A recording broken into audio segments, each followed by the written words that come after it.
What's up, guys? Welcome to Daily Dose of Reddit. This is your host, Zach, and today's subreddit is r/ProRevenge. Alright, this story's called Blackmail Me into Not Reporting an Incident to the Police After Rejecting You? Prepare to Lose Your Job. When I was 19, I worked in a one-man store in my local area. Sure enough, there were a lot of entitled people that came in, but there was also lovely regulars that I bonded with. Unfortunately, what happened didn't involve one of the nice regulars, but a creepy older man. The man was probably in his 40s, dirty, and just an outright creep. The shop didn't have any panic buttons, so when he came in, I was on my own. He was a pervert who would just come in to harass me. He would lean over the counter to stroke my arms, make disgusting derogatory comments toward me, and try to feel me up anytime I left the counter. I hated working there because of this guy. I reported him to the manager multiple times, but nothing was ever done. I even showed him the CCTV, but again, nothing would happen. One day, the man came in saying to me extremely sexual things and tried to grab my breasts. I just snapped. I shoved him away from me, telling him to get out of the store and that if he didn't stop, I would report him to the police. The guy laughed at me and said there was nothing I could do until I pointed at the cameras. This enraged the guy, and he told me how he knew I lived in the area. So if he finds me, I would end up in the hospital because the things he would do. He left, but I was absolutely terrified. I knew this guy was ex-military and he could easily overpower me. After this, he came in the store displaying what looked like weapons and followed me when I visited local stores. On a shift swap, I nervously came into my work as the manager was cashing his till. He saw me and asked what was wrong, and I told him what was happening. I said how I needed to report this guy to the police, but needed evidence, so I mentioned the CCTV. My manager responded, "I'm so sorry, but I'm afraid you can't do that. If you do, then they'll do a background check on you and I'll have to tell them everything I know about you." This terrified me even more. The manager was a friend of mine, and the reason I got that job to begin with. He knew I had home problems, so he was basically telling me that he would tell the police about it and rip my family apart. He added, "See, I value you as a friend,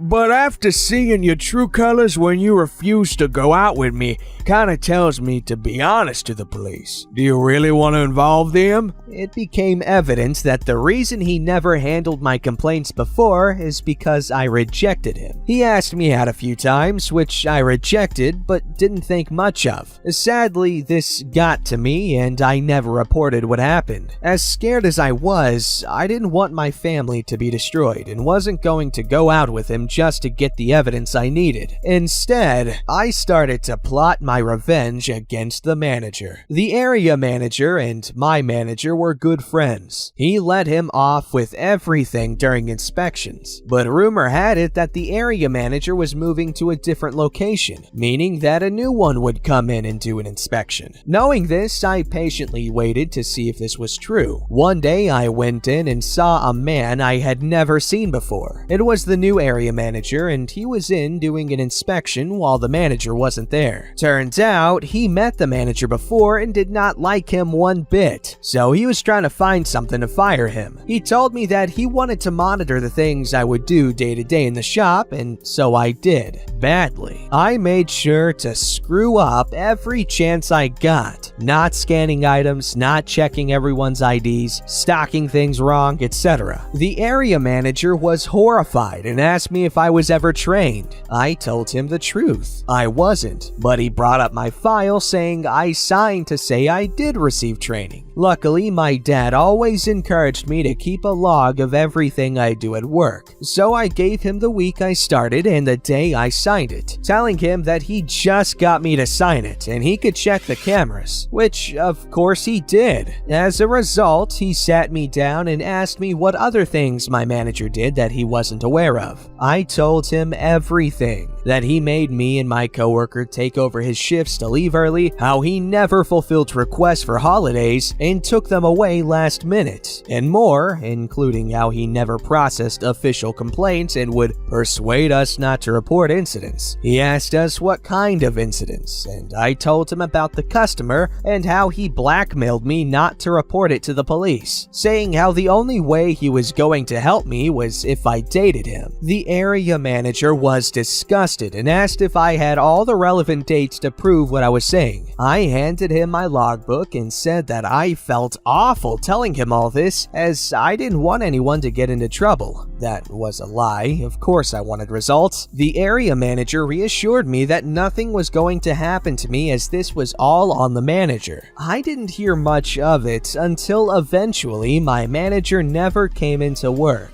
and a new guy was there. I asked where the manager was and was told he got fired. Turned out he had a hearing that he thought was just about how he managed the store, when it was actually a lot more serious than that. He wasn't just pulled up on what happened with me, but it was revealed that he was falsifying paperwork and falsifying his hours. He was stealing money from the store, so he was subsequently fired for falsifying documents, mistreating staff, abusing his power, and stealing. The latter he was getting taken to court for. The area manager used everything I said against him. I quit a little after this, but have a great relationship with the new manager. He is a kind, professional man. I also moved and never saw the customer again. I checked social media and my old manager had blocked me on everything. I haven't heard from him personally since, but heard that he claims that I am lying and that I was a spiteful bimbo. At least he wasn't entirely wrong. I am a spiteful bimbo. Edit. I was still afraid of the customer throughout this. Had to look over my shoulder everywhere I went. It got to the point I stopped going out myself, only going out with my brothers or a large group. I moved and quit because I couldn't live like that. A CCTV was kept for 7 months at the time on the company system. Not sure if it has changed now, but if you had a date and time, you could find it on the system no problems. Well, first of all, the maturity level on that manager there, that's some real good stuff. It takes a real man to not give a crap about when your employee is being harassed and threatened with further harassment and violence. Wow, like I should just go ahead and neuter myself. I might as well with this hunk of manliness just out there.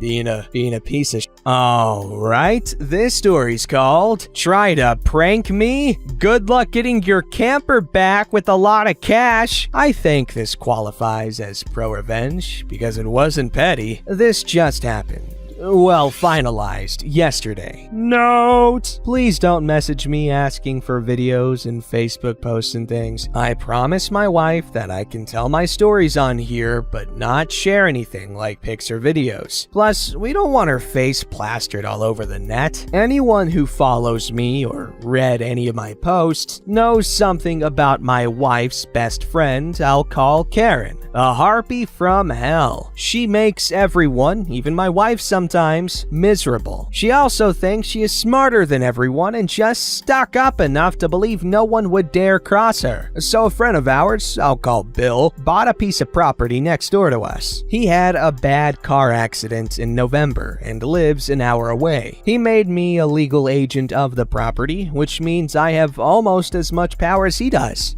Think property manager. It has a small house on it that is unoccupied, but I keep an eye on things. He bought the property only because next to the house is a big asphalt parking lot. It used to be a lot for a small used car company. His reasoning was that during the bad winter months, he could park equipment and trucks from his other companies there. So he also had me put up huge "no parking, violators will be towed at owner's expense" signs all around it. Moving on. So Sunday, I'm elbow deep into an RC submersible when my wife bursts into my study, yells for me to listen to something. I take the phone and who is doing a live video? Karen. Karen was talking about how she was going away for for a few days. This was Sunday morning because she was stressed out from always giving people advice and helping them through their problems, etc. And then she mentioned, again, why my wife told me. She talked about how she parked her 46-foot, fifth-wheel, $35,000 camper next door to me, and seeing Bill was unreachable this week, I would have to look at it for the next 3 days as a reminder that she is not only smarter, but 10 moves ahead of me, and I'm a jerk because I wouldn't loan her a truck,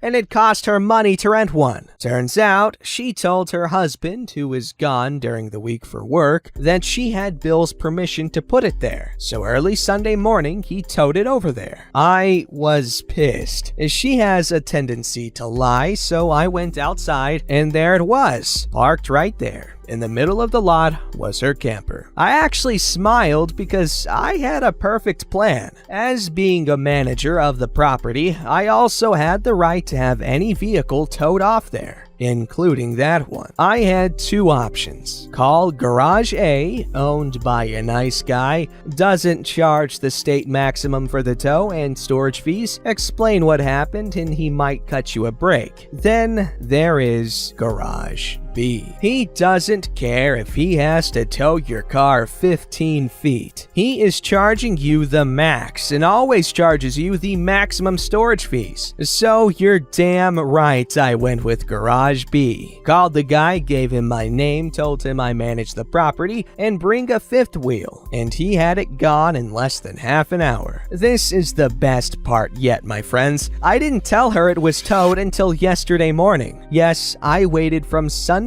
afternoon till Tuesday morning. Yesterday morning, she is on Facebook Live streaming from her car talking about how he was going to visit her camper for another laugh. Then I got on live. My wife sent her a message to get on my live stream like now and post the link to my page. When she was viewing, I said this: "Hey Karen, hope you had a wonderful time. I have to tell you something. I had your camper towed. With me being the properties manager and Bill being unavailable, I had to have it towed. We can't just let people think they can park on there illegally. XYZ Tow has the camper. I was gonna call you Sunday, but you seemed so stressed out that I thought you deserved the break. I mean, the camper is safe, and that's all that matters, right?" Well, Facebook lit up like a Christmas tree. As I had hoped, those watching her stream followed because, well, they were curious too, and the messages started. A few condemned me, but most were supportive. Some thought it was about time someone showed her that she wasn't all-powerful and no one was scared of her. Then it went quiet. Now, a normal person might be pissed, but understandable. But she went the wounded Karen route. That afternoon, she got back on again. She was crying, fake crying, about how it was going to cost her over $2,000 in fees because her husband wouldn't be back till Friday to tow it back, and could someone please do it for her? A huge bonus I was hoping would happen, and that if she started a GoFundMe page, would people donate to help her pay the fees? The answers to that were between no and heck no. But hey, she didn't threaten to sue me at least, right? A side note, Bill is unavailable this week except to certain people, which I am part of. I called him and told him the whole story. His answer was exactly, "Good. You want to play games and be prepared to lose." the camper is still there. No one volunteered to get it. A few said they would for gas money, but she tried to play it off as it would be helping her, and she owed so much in fees that she would owe them a favor. A favor no one could collect on because she has nothing to bargain with. I mean, she at least has the camper, so think about this. Someone tows it, and she gives them the camper as payment. That's capitalism. That's how you win. Trump who? The art of the deal what? Ha! All you need is daily dose of Reddit. Alright, this story's called "Don't Want to Pay Me My Last Paycheck? I'll Take a Full Month of Paid Time Off Instead." And this is by user Goku's Hairdresser. Nice. This is actually my wife's story. Okay, so, Chi-Chi's hairdresser? Do they each only take one spouse? That's funny. Okay, sorry. But a few years ago, my wife had just landed a job as a dental assistant. She was picking things up as quickly as could be expected, and she got along with her coworkers great. However, right after starting, she was warned by her coworkers that the office manager was very hire-fire happy. She had a tendency to fire people on a whim and try her luck hiring someone else, only to be dissatisfied with them and fire them as well. We naively thought that since my wife already had some experience as a dental assistant, that she had a head start on any other new hire, that she would be fine. Until just a few weeks in, and without any notice, she was fired for not picking things up quick enough for what was advertised as an entry-level position.